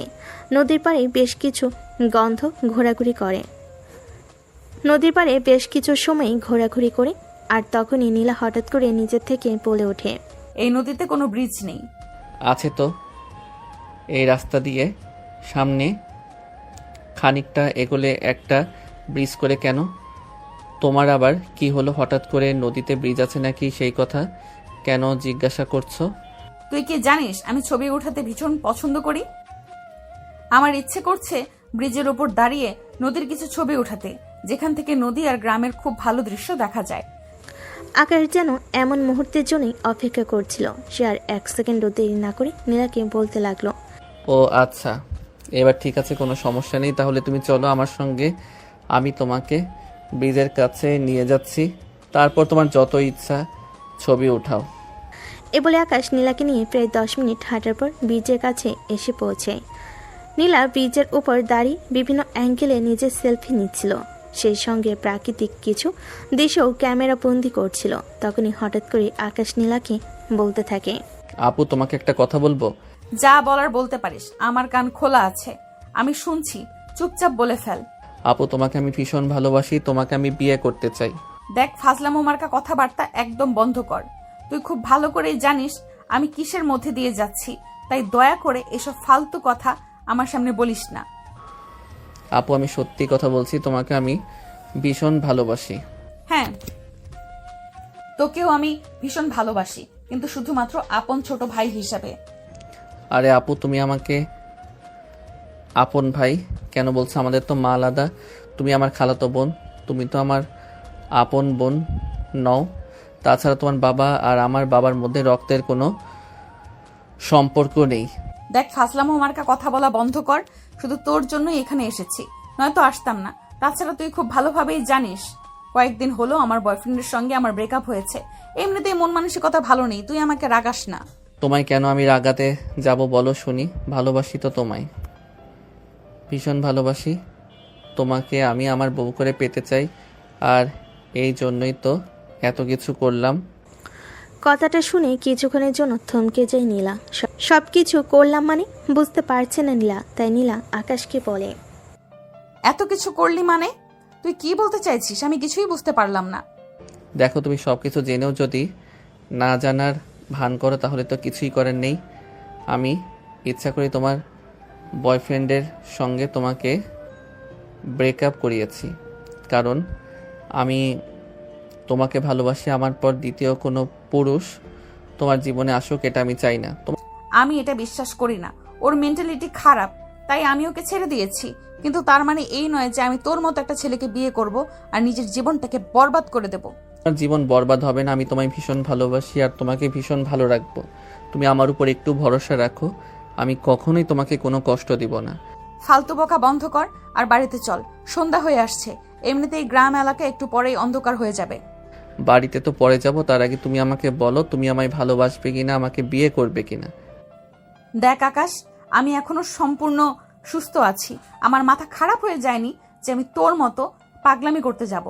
বিলিভ মি, আমি কোনো পাগলামি করছি না, যা সত্য তাই বলছি। আমি তোমাকে ভালোবাসি আর তোমাকে বিয়ে করতে চাই, তোমাকে নিয়ে আমি আমার বাকি জীবনটা পার করতে চাই। দেখ, এখন কিন্তু সত্যি বলছি, আমার মেজাজ খারাপ হচ্ছে। কানের নিচে এমন দুইটা দিব যে জীবনে এসব ফালতু বকা বন্ধ করে দিবি, আর কখনো এসব ফালতু কথা বলবি না। ঠিক আছে, তুমি আমার কথা বিশ্বাস করবে না তাই তো? তবে আমি তোমায় একটা কথা বলে দিচ্ছি, তোমাকে যদি আমি না পাই তাহলে আমার এই জীবনে আমি রাখবো না। সবকিছু কি ফাজলামি পেয়েছিস? চুপচাপ এখান থেকে চল। যাব না আমি, যতক্ষণ পর্যন্ত তোমার মুখ থেকে ভালোবাসার কথা না শুনবো। তুমি যদি আমাকে ভালো না বাসো তাহলে আমি আমার এই জীবন রাখবো না, আমি আত্মহত্যা করব। অনেক ফাজলাম হয়েছে, বললাম তো চুপচাপ বাড়িতে চল। ঠিক আছে, তুমি যখন আমার কথা বিশ্বাস করবে না তখন আমি মরে গিয়েই প্রমাণ করে দেব তোমাকে আমি কতটা ভালোবাসি। এই বলে আকাশ ব্রিজের রেলিংয়ের উপর উঠে দাঁড়ালো। নীলা তখন মনে মনে ভাবছিল এগুলো শুধুই খেয়ালি, তাই সেই মোবাইলটা হাতে নিয়ে আবারও ছবি ওঠানোতে ব্যস্ত হয়ে পড়ল। আর ঠিক তখনই হুট করে নীলা টের পায় পাশ থেকে কিছু একটা টুপ করে পানিতে পড়ে গেছে। নীলা কিছু বুঝে ওঠার আগে পিছন দিকে তাকিয়ে দেখে আকাশ কোথাও নেই। মুহূর্তের মধ্যেই দু চোখ অন্ধকার হয়ে আসলো নীলার। তবে কি আকাশ পানিতে পড়ে গেছে? নীলা চারপাশে তাকিয়ে দেখে আশেপাশে কেউ নেই। এই তো একটু আগেই আকাশ এখানে ছিল। তখনই নীলা নিচের দিকে তাকায়, দেখতে পায় আকাশ পানিতে ডুবে যাচ্ছে। বাঁচার জন্য আফরান চেষ্টা করছে। নীলা চিৎকার দিয়ে ওঠে আকাশকে বাঁচানোর জন্য। চারপাশ থেকে মানুষকে ডাকতে থাকে কেউ এসে তাকে সাহায্য করার জন্য। প্লিজ হেল্প, কে কোথায় আছেন? একটু এইদিকে আসেন, আমার ভাই পানিতে পড়ে গেছে, তাকে একটু বাঁচান প্লিজ, আপনারা এইদিকে আসুন। নীলার চিৎকার শুনে গায়ের মানুষ এগিয়ে আসে, কিন্তু তখন আর আকাশকে সেখানে দেখা যায় না। নীলার ভয়ে আত্মা উড়ে যাওয়ার মতো অবস্থায় আছে, বুঝতে পারছে না আকাশ কোথায় তলিয়ে গেছে। তবে কি পানিতে ডুবে মারা গেছে? নীলা তখন অনেক কান্না করতে থাকে আর গ্রামবাসী সবাইকে বলতে থাকে, প্লিজ আপনারা কিছু করুন, আমার ভাইটা পানিতে ডুবে গেছে, আপনারা প্লিজ আমার ভাইটাকে একটু বাঁচিয়ে দিন। গ্রামবাসীরা তখন সবাই নীলাকে সান্ত্বনা দিয়ে আকাশকে খোঁজার চেষ্টা করে। অনেকেই পানিতে নেমে যায়, কিন্তু আকাশকে কোথাও খুঁজে পায় না। প্রায় 1 ঘন্টা ধরে সবাই মিলে খোঁজাখুঁজি করে, কিন্তু আকাশে কোনো খোঁজ মেলে না। এদিকে নীলা কান্না করে একদম গাল ফুলিয়ে ফেলেছে। এখন সে বাড়িতে গিয়ে কী বলবে? তার জন্য আকাশ আত্মহত্যা করেছে, এটা তো সে কোনোভাবেই মেনে নিতে পারবে না। এদিকে সন্ধ্যা ঘনিয়ে অন্ধকার হতে চলল। লোকেরা চলে যাওয়ার জন্য তাগাদা দিচ্ছিল। সবাই নীলাকে বলছিল বাড়িতে চলে যাওয়ার জন্য, আর বাড়ি থেকে লোক নিয়ে এসে তারপর ডুবুরি দিয়ে খুঁজে দেখার জন্য। নীলা তখন সবাইকে বলতে লাগলো, আপনারা প্লিজ কিছু একটা করুন না, দেখুন না কোনোভাবে আমার বাইককে খুঁজে পাওয়া যায় কি না। প্লিজ আপনারা সবাই আমাকে একটু সাহায্য করুন, তা না হলে বাড়িতে আমি মুখ দেখাতে পারবো না। সবাই আমাকে ভুল বুঝবে, সবাই ভাববে আমার জন্য আমার ভাই পানিতে ডুবে মারা গেছে। এলাকার লোকেরা তখন বলতে থাকে, এতই যখন ভাইয়ের জন্য দরদ উঠলে পড়ছে, তাহলে কেন আগে তিনি নিজের ভাইকে সামলালেন না? এই কথা শুনে নীলার কান্নার গতি আরও বেশি বাড়তে থাকে। সে চিৎকার দিয়ে কান্না করতে থাকে আর বলতে থাকে, হায় আল্লাহ, এখন আমি কি করব? আমাকে সারা জীবন একজনের মৃত্যুর দায়ভার নিয়ে বেঁচে থাকতে হবে। আল্লাহ তুমি আমাকে সাহায্য করো, আমি আর জীবনেও কখনো এমন করব না। আকাশ প্লিজ তুই ফিরে আয়, তুই যা বলবি আমি তাই শুনবো, তোর কথা আর কখনোই অমান্য করব না। কিন্তু তুই প্লিজ আমাকে এত বড় একটা অপবাদ দিস না, সবাই ভাববে আমি তোর খুনি। এই বলে নীলা আরও জোরে জোরে কান্না করতে থাকে। এদিকে আকাশ তখন এইসব কিছু ভিড়ের মধ্যে মিশে গিয়ে দেখছিল আর মনে মনে হাসছিল। এদিকে সময় যতই গড়তে লাগলো, নীলার কান্নার গতি আরও বেশি বাড়তে লাগলো। প্লিজ আকাশ তুই ফিরে আয়, আমি তোকে বিয়ে করব, অন্য কাউকে বিয়ে করব না, কিন্তু তারপরেও তোর মৃত্যুর দায় নিয়ে বেঁচে থাকতে পারবো না। তুই আমাকে এই অপবাদের হাত থেকে রক্ষা কর, তোকে রিকোয়েস্ট করছি, আমি আল্লাহকে সাক্ষী রেখে বলছি আমি তোকেই বিয়ে করব। কথাটা শোনা মাত্রই আকাশ ভিড়ের মধ্য থেকে নীলার সামনে এসে দাঁড়ালো আর তারপর বলতে লাগলো, এটা এখন বলতে পারছো, তাহলে আগে কেন বললে না? তাহলে কি তোমার জন্য আমাকে এই নদীতে পড়ে এতক্ষণ হাবুডুবু খেতে হয়? তো মানে এইসব তুই কি বলছিস? তার মানে তুই অনেকক্ষণ আগেই পানি থেকে নিজে নিজেই উঠে গেছিস আর আমাকে শুধু শুধু কান্না করিয়েছিস? তা না হলে কি তুমি আমাকে বিয়ে করবে? এটা তোমাকে নিয়ে স্বীকার করাতে পারতাম না কি? তোমাকে দিয়ে এই কথাটা স্বীকার করানোর জন্য আমাকে এইটুকু নাটক করতে হলো। I am so sorry. হ্যাঁ, কুত্তা বিলাই বান্দর, তুই ইচ্ছে করেই আমার সঙ্গে এরকমটা করেছিস যাতে আমি তোকে বিয়ে করতে রাজি হয়ে যাই। একদমই তাই। আর এখন এলাকার সমস্ত মানুষ সাক্ষী তুমি আমাকে বিয়ে করবে বলেছো। এখন যদি তুমি আমাকে বিয়ে না করো তাহলে কিন্তু হবে না। আমি তোকে কখনোই বিয়ে করব না, কারণ তুই আমার সঙ্গে প্রতারণা করেছিস, আর কোনো প্রতারককে আমি কখনোই বিয়ে করতে পারি না। সেটা বললে হবে না। এলাকাবাসী আপনারা তো সবাই শুনেছেন নীলা আমাকে বলেছে বিয়ে করবে, আর এখন সেটা অস্বীকার করছে। আপনারাই বলুন এটা কি হয়? এই কথা শুনে এলাকার সবাই আকাশের সঙ্গে তাল মিলালো আর সবাই বলতে লাগলো, নীলা যখন একবার আল্লাহকে সাক্ষী রেখে বলেছে সে আকাশকে বিয়ে করবে, যদি আকাশ ফিরে আসে তাহলে এখন সেই কথাই রক্ষা করা নীলার দায়িত্ব এবং কর্তব্য। তা না হলে পরকালে আল্লাহর কাছে এটার জন্য কঠিন জবাবদিহিতা করতে হবে নীলাকে। তখনই আকাশ বলতে থাকে, এবার তো তুমি শুনতে পেয়েছো এলাকার মানুষ কি বলেছে। এখন তোমাকে বাধ্য হয়েই আমাকে বিয়ে করতে হবে। যাই হোক, আপনারা সবাই চলে যান। সময় হলে যদি নীলে আমাকে বিয়ে করতে রাজি না হয় তাহলে আমি আপনাদেরকে আপনাদের বাড়িতে ডাকবো, সবাই চলে আসবেন। বলতেই এলাকার লোকজন সবাই সেখান থেকে চলে গেল। আর এদিকে সন্ধ্যার পর আকাশ নীলাকে নিয়ে বাড়িতে চলে আসে। আকাশের কাপড় চোপড় ভেজা দেখে বাড়ির সবাই আকাশকে প্রশ্ন করতে থাকে কি হয়েছিল। আকাশ তখন সবাইকে সব কিছু খুলে বলে। আকাশের এমন কর্মকাণ্ডে বাড়ির সবাই অবাক হয়ে গেল, কেউ বিশ্বাসই করতে পারছিল না আকাশ এমন কিছু করতে পারে। আকাশ তখন সবাইকে উদ্দেশ্য করে বলতে লাগলো, ব্যাপার তো আশ্চর্য হওয়ার কিছুই নেই, যা হওয়ার তা হয়ে গেছে। আমি নীলাকে ভালোবাসি আর তাকে বিয়ে করতে চাই, কিন্তু সে কোনোভাবেই রাজি হচ্ছিল না। আমাকে এইটুকু নাটক করতে হয়েছে। তবে হ্যাঁ, একটা কথা আমি তোমাদের সবাইকে স্পষ্টভাবে জানিয়ে দিয়েছি, তোমরা যদি এখন আমাদের এই সম্পর্ক মেনে নাও তাহলে আমি সত্যি সত্যি আত্মহত্যা করব। এই বলে আকাশ সবাইকে শাসায়। আকাশ ছিল তার পরিবারের একমাত্র ছেলে। আকাশের বাবা মা এই কথা শুনে বলে, লাইফটা আমার ছেলের, সিদ্ধান্ত তারই নেওয়া উচিত। তাই সে যাকে বিয়ে করতে চাইবে আমরা তাকে তার সঙ্গেই বিয়ে দেব, তাতে আমাদের কোনো আপত্তি নেই। তারপর দু পরিবারের সম্মতিতে আকাশ আর নীলার বিয়েটা হয়ে যায়। আর আজকেই ছিল আকাশ আর নীলার বাসরাত। আর তারপরে যা হয়েছে তা তো আপনারা নিজেই দেখতে পেয়েছেন। এরপর দেখে দেখে প্রায় 3 মাসের মতো কেটে যায়। ইতিমধ্যে নীলা আর কখনোই আকাশে এতটা কাছাকাছি যায় নাই। দূরত্ব বজায় রেখে চলার চেষ্টা করেছে। রাতের বেলা নীলা ঘুমতো না। এই বুঝি আকাশ তার সঙ্গে আবার কিছু করে ফেলেছে। এই সময় একটা ভয় তাকে তাড়না করে বেড়াতো, কিন্তু তার মনের মাঝে ভয় একটা রয়ে গেছিল। 2 মাস ধরে ঠিকমতো পিরিয়ড হচ্ছে না, বলতে গেলে 2 মাস পরে পিরিয়ড মিসিং। এই বিষয়টা খুব ভাবিয়ে তোলে নীলাকে। এদিকে তার শরীরটাও বেশ খারাপ লাগছিল, গা গোলাতে লাগতো, বমি আসতো। ফ্যামিলির সবাই তো অনেক খুশি, সবাই মনে মনে ভাবছে নীলার ঘরে হয়তো নতুন সদস্য আসতে চলেছে। আর এই ব্যাপারটা প্রত্যেকটা পরিবারের জন্যই খুশির, কিন্তু নীলাকে সেরকম খুশি উপভোগ করতে দেখা যেত না। এদিকে হঠাৎ করে একদিন নীলা খুব বেশি অসুস্থ হয়ে পড়ে। খাবার খেতে ইচ্ছে করতো না, বমি বমি লাগতো, শরীর খুব দুর্বল।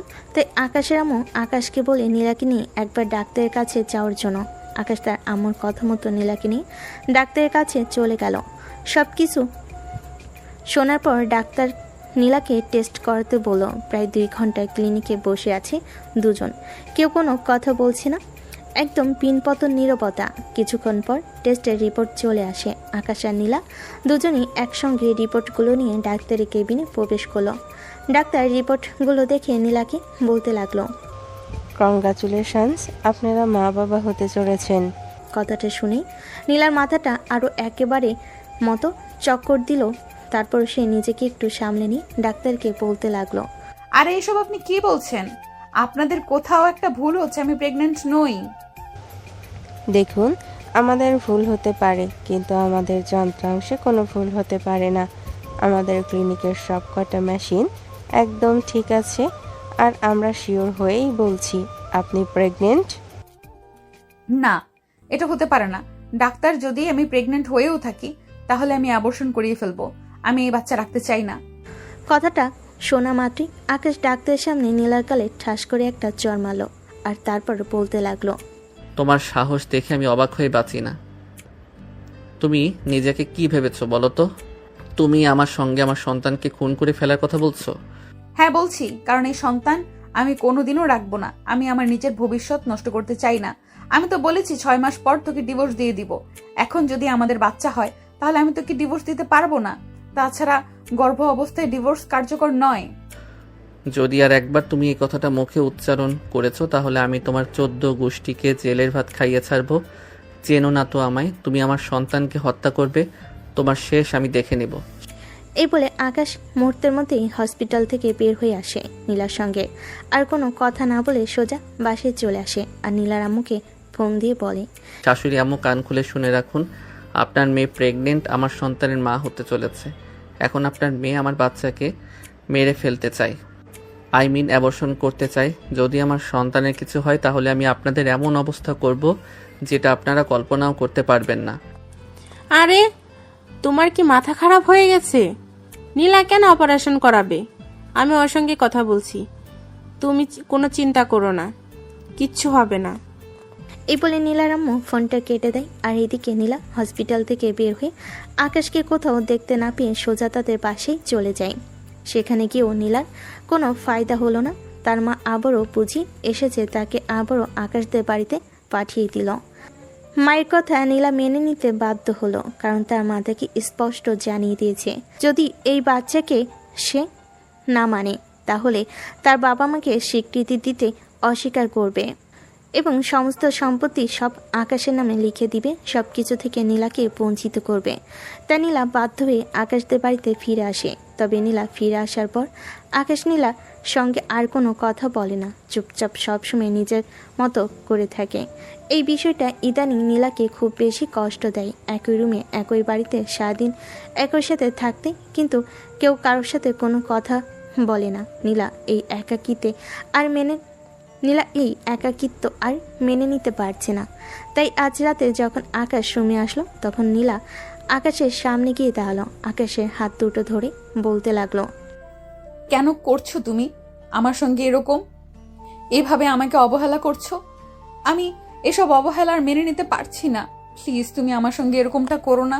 আমি কোনো খুনির সঙ্গে কোনো সম্পর্ক রাখবো না। তোমার বাচ্চাকে ফোন করতে চেয়েছিলে যে কয়দিন আমার বাচ্চা জন্ম নেওয়া হচ্ছে, এই কয়দিন থেকে এই বাড়িতে থাকো। আমার বাচ্চার জন্মের পর তুমি এই বাড়ি থেকে চলে যেও। আমি নিজে তোমাকে ডিভোর্স লেটার পাঠিয়ে দেব, আর সেই সঙ্গে দেনমোহরের সম্পূর্ণ টাকাও পরিশোধ করে দিব। কথাগুলো ছুরির মতো বিঁধছিল নীলার বুকের মধ্যে। এই সব কিছু আর সহ্য করতে পারছিল না সে। আকাশের পা জড়িয়ে ধরে বলতে থাকে, প্লিজ আমাকে ক্ষমা করে দাও, আমি আর কখনোই এমন করব না। আমি তোমার পা ধরে ক্ষমা চাইছি, আমি ভুল করেছি, আমাকে ক্ষমা করে দাও। আমি তোমাকে ছেড়ে দিতে চাই না, তোমাকে ছাড়া আমি থাকতে পারবো না। একই বাসায় আছি, আমার সঙ্গে কথা বলছো না, এটাই আমাকে যে যন্ত্রণা দিচ্ছে। তারপর তোমাকে ছেড়ে থাকা আমার জন্য মৃত্যু সমতুল্য। এই বলে কান্না করতে থাকে। তখনই আকাশ নীলার বাহু বন্ধন করে উঠে দাঁড় করে আর তারপর নিজের বুকের সঙ্গে মিশিয়ে নিয়ে বলতে থাকে, তোমাকে ছেড়ে দেওয়ার কথা তো আমি কল্পনাও করতে পারি না। নিজের চাইতেও অনেক বেশি ভালোবাসি তোমায়। এইটুকু করেছি যাতে তুমি তোমার নিজের ভুলটা বুঝতে পারো। সত্যি বলছো তো? তুমি আমায় ডিভোর্স দিবে না তো? না পাগলি, কখনো তোমায় ডিভোর্স দেব না। ভালোবেসে বিয়ে করেছি তোমায় ডিভোর্স দেওয়ার জন্য? তোমাকে সারা জীবন ভালোবেসে আমার এই বুকে আগলে রাখবো। এই বলে আকাশ নীলাকে আরো শক্ত করে বুকের সঙ্গে জড়িয়ে ধরে আর নীলাও আকাশের বুকে মাথা রেখে একটা শান্তির নিঃশ্বাস নেয়। সুপ্রিয় ভিউয়ার্স, আমাদের আজকের গল্পটি এ পর্যন্তই ছিল। গল্পটি আপনাদের কাছে কেমন লেগেছে ছোট্ট একটা কমেন্টে জানাবেন। ভালো লাগলে লাইক, কমেন্ট অ্যান্ড শেয়ার করে পাশে থাকবেন। এতক্ষণ সাথে থাকার জন্য ধন্যবাদ। সবাই ভালো থাকবেন, সুস্থ থাকবেন। তো দর্শক, আজকের গল্পটির থেকে এখানেই বিদায় নিচ্ছি, আর অপেক্ষা করুন পরবর্তী গল্পের জন্য। সেই পর্যন্ত ভালো থাকবেন এবং লাইক, কমেন্ট, শেয়ার করে আমাদের সাথেই থাকুন। আর নতুনরা কিন্তু সাবস্ক্রাইব করতে ভুলবেন না। আল্লাহ হাফেজ।